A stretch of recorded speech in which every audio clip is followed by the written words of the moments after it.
Bom, então vamos lá, né?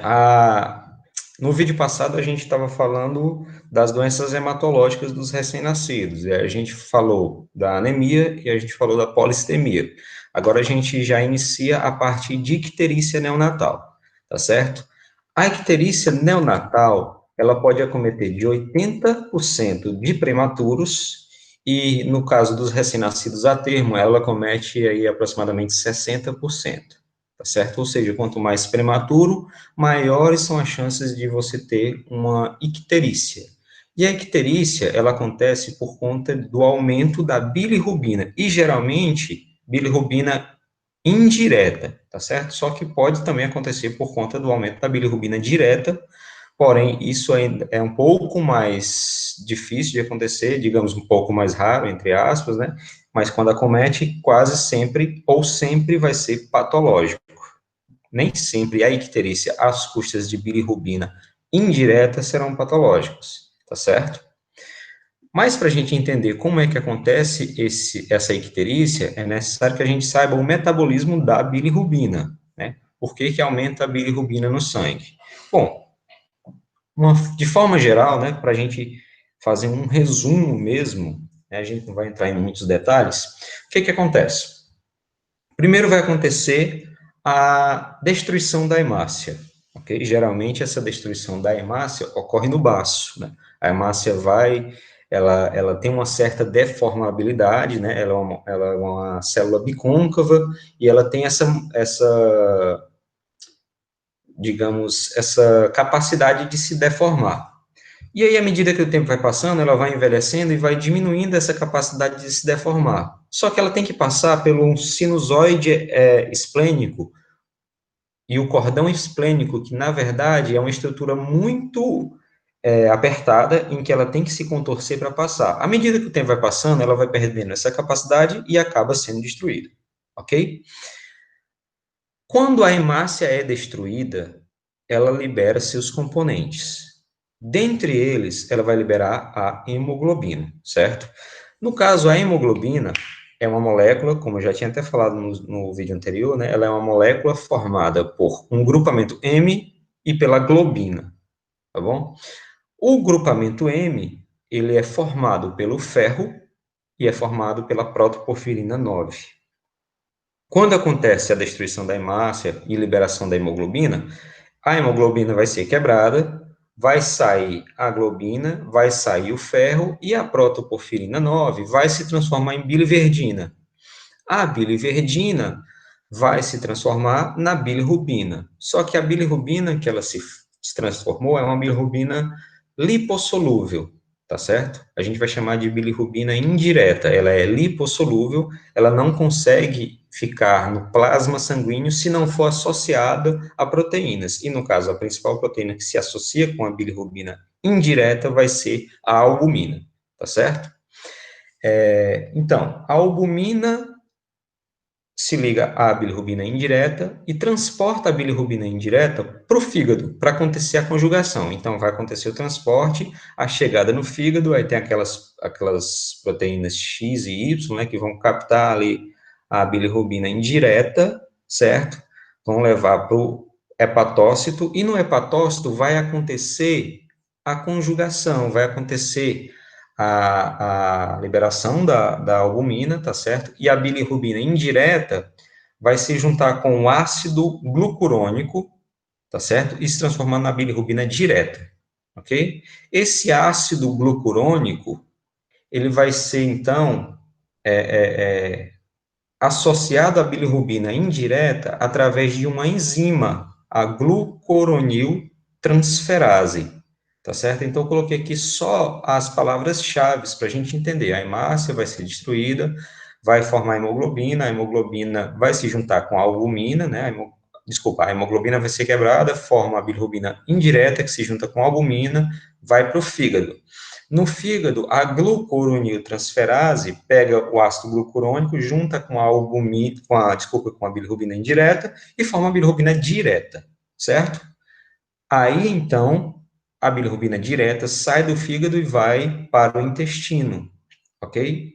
No intestino, pode acontecer basicamente duas coisas. As bactérias intestinais podem metabolizar essa bilirrubina, transformar ela em estercobilina, que vai sair nas fezes, ou em urobilina, que vai sair na urina. Ou então pode acontecer da bilirrubina direta ser quebrada e voltar para o fígado. A gente vai chamar isso de circulação enterohepática. Quem quebra a bilirrubina direta de volta em indireta, é a beta-glucuronidase. É uma enzima que faz o contrário da glucuroniltransferase. Ela quebra a bilirrubina direta de volta em indireta, então ela vai ter que voltar para o fígado, a gente chama isso de circulação enterohepática, tá certo? Então, o que é que gera uma hiperbilirrubinemia? Diversos fatores que alterem essa cascata metabólica aqui podem levar a uma hiperbilirrubinemia, por exemplo, tá certo? Bom, a etiologia tá aí. Como é que acontece o aumento da bilirrubina? Bom, eu posso ter um aumento da carga da bilirrubina a ser metabolizada, tá certo? Então, se eu tenho muita bilirrubina, como é que o fígado vai dar conta de tudo isso? Então, ele vai acabar sofrendo, digamos assim, para metabolizar e vai acabar não metabolizando todas, né? E aí eu tenho muita bilirrubina indireta que vai causar essa icterícia, ok? Eu posso ter um déficit de captação e conjugação, porque geralmente o fígado do recém-nascido, ele é imaturo, tá certo? Então, a captação e a conjugação em bilirrubina direta vão estar diminuídos, tá certo? Eu posso ter defeitos genéticos, por exemplo, eu posso ter um problema na glucuroniltransferase, aquela que pega a bilirrubina indireta e transforma em bilirrubina direta. Então, se eu tenho um defeito nela ou ausência dela, por um distúrbio genético, como, por exemplo, a síndrome, né, Crigler-Najjar e Gilbert, eu vou ter uma dificuldade na conjugação, na transformação de bilirrubina indireta em bilirrubina direta, e, em consequência disso, eu vou ter um aumento da bilirrubinemia, tá certo? E também a exacerbação da circulação enterohepática. O que é que acontece? O recém-nascido, ele tem o trato gastrointestinal ainda estéril, então não tem bactérias para pegar a bilirrubina direta e transformar ela em estercobilina, por exemplo. Então, eu vou ter uma exacerbação da circulação enterohepática. A beta-glucuronidase vai ficar lá agindo, quebrando a bilirrubina direta em indireta, certo? Bom, aqui é a vulnerabilidade à lesão neurotóxica. O que é que acontece? A bilirrubina indireta, eu já falei que ela é lipossolúvel. E a barreira hematoencefálica, ela é lipossolúvel. Então, o que é que acontece? A bilirrubina indireta, se tiver livre no sangue, ela pode acabar ultrapassando a barreira hematoencefálica, tá certo? E pode acabar levando a um quadro de lesão neurológica por conta do aumento dessa bilirrubina indireta. Isso pode acontecer, por exemplo, por uma hipoproteinemia, tá certo? Ou seja, se eu tenho algum quadro em que leva à diminuição da quantidade de proteína no sangue, eu tenho que lembrar que a proteína, principalmente a albumina, ela vai estar ligada à bilirrubina indireta. Então, se eu tenho pouca albumina, eu vou acabar tendo mais bilirrubina indireta livre e ela vai acabar tendo a liberdade, digamos assim, de ultrapassar a barreira hematoencefálica, ok? Eu também posso ter o deslocamento da albumina por conta de algumas drogas, como, por exemplo, algumas cefalosporinas de terceira geração, né?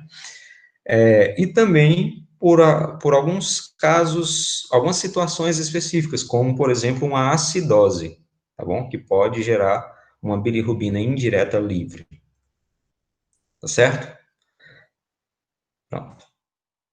Bom, como é que eu faço, então, o diagnóstico de icterícia ou o diagnóstico de hiperbilirrubinemia, né? A gente pode fazer pela clínica, né? Através das zonas de Kramer. O que são as zonas de Kramer? São zonas de icterícia que a gente observa no corpo. E, geralmente, ela acontece de forma crânio-caudal, tá bom? A icterícia vai aparecer geralmente na face e vai descendo para os membros, ok? O que seria a zona 1 de Kramer? Seria a icterícia na face, na cabeça, né, e no pescoço, ok? E aí, quando eu observo uma icterícia na cabeça e no pescoço, eu sei que a bilirrubina dela vai estar aí aproximadamente em 6 miligramas. Então, só para facilitar o estudo, a gente pode adicionar 3 miligramas de bilirrubina a cada zona, ok? Então, a zona 1 vai ser 6 miligramas, a zona 2 vai ser 9, a zona 3, 12, e assim por diante. Então, a zona 2, que vai do pescoço até aqui, o começo da cicatriz umbilical, né? Ela vai ter uma bilirrubina de 9. A zona 3, que vai da cicatriz umbilical até mais ou menos o joelho, vai ter 12. A zona 4, que vai do joelho até aqui o começo do pé, vai ser, né, que são os tornozelos, o começo do pé, ótimo, né?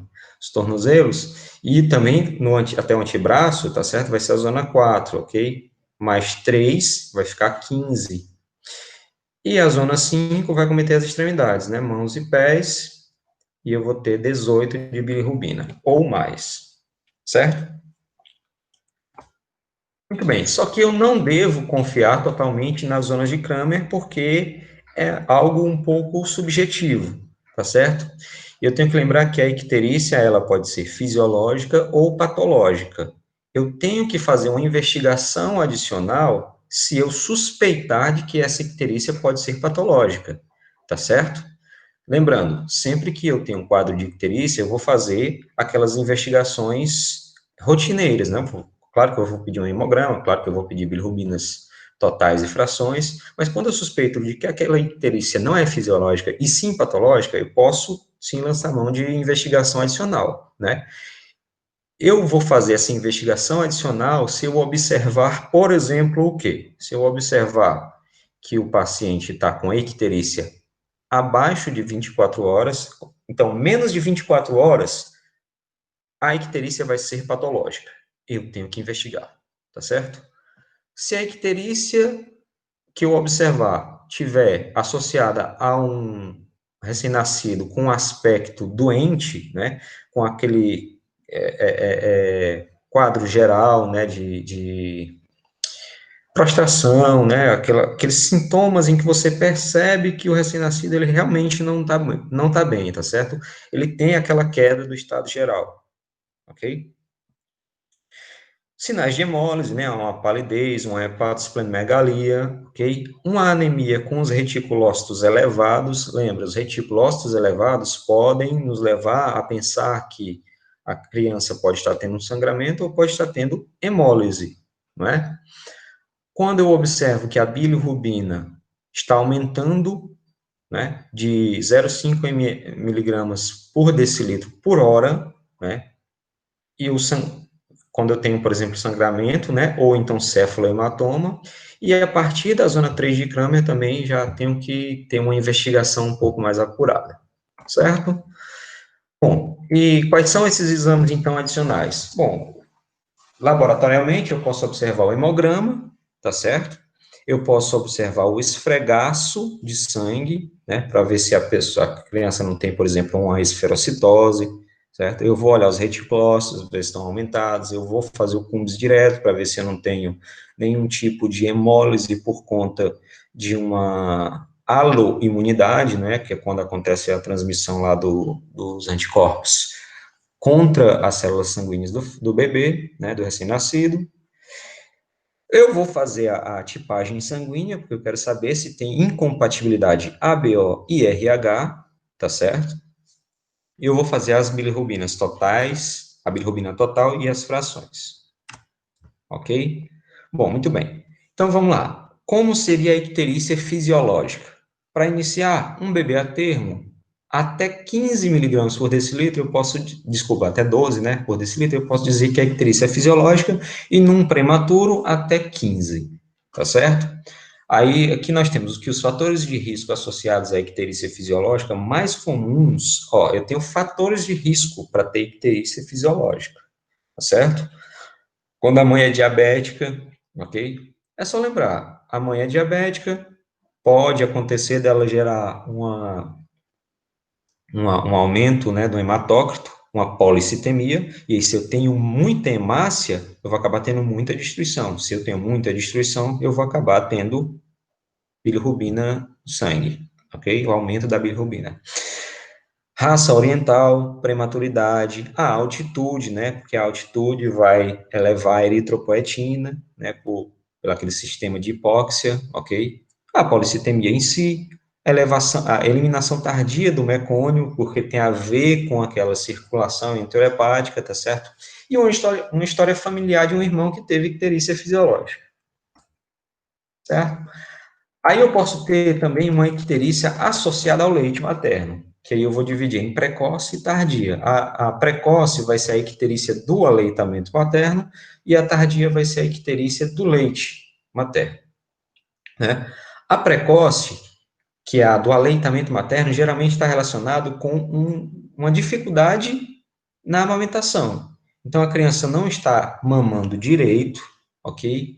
E aí vai acabar gerando um aumento daquela circulação enterohepática, tá bom? Porque ela não está tendo um bom fluxo, digamos assim, gastrointestinal, para poder acontecer a liberação da bilirrubina nas fezes e tudo mais, e acaba gerando icterícia por causa disso, por aumento da indireta, né? No caso da tardia, pode ser por conta do leite materno, porque eu posso ter uma predisposição genética a aumentar, por exemplo, a beta-glucuronidase. Vocês lembram, né, que a beta-glucuronidase é aquela enzima que quebra a bilirrubina direta em indireta, tá certo? E o próprio leite materno, ele tem uma determinada quantidade também de beta-glucuronidase.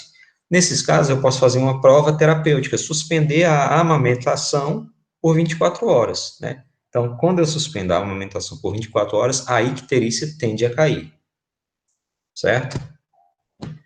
E agora a gente fala da patológica. A icterícia patológica, sempre que a icterícia for antes de 24 horas, eu já digo que é patológica, tá certo? Claro que depois de 24 horas pode também ser patológica, vai depender, mas sempre se for antes de 24 horas, vai ser uma icterícia patológica, ok?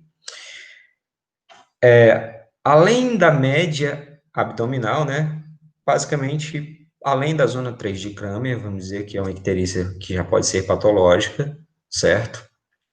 Ela pode estar associada a sinais clínicos, como anemia, sepse, dificuldade respiratória, hepatosplenomegalia, qualquer outro sinal de doença sistêmica. Ó, os níveis de bilirrubina, eles sobem rapidamente nas curvas do percentil da zona de baixo risco. A gente vai já ver um gráfico, né, que é o normograma de Butani, que ele dá essas curvas de percentil para a gente analisar se ela tem alto risco, baixo risco ou risco intermediário. Aí o intermediário é dividido em baixo e alto, né? A gente vê isso depois.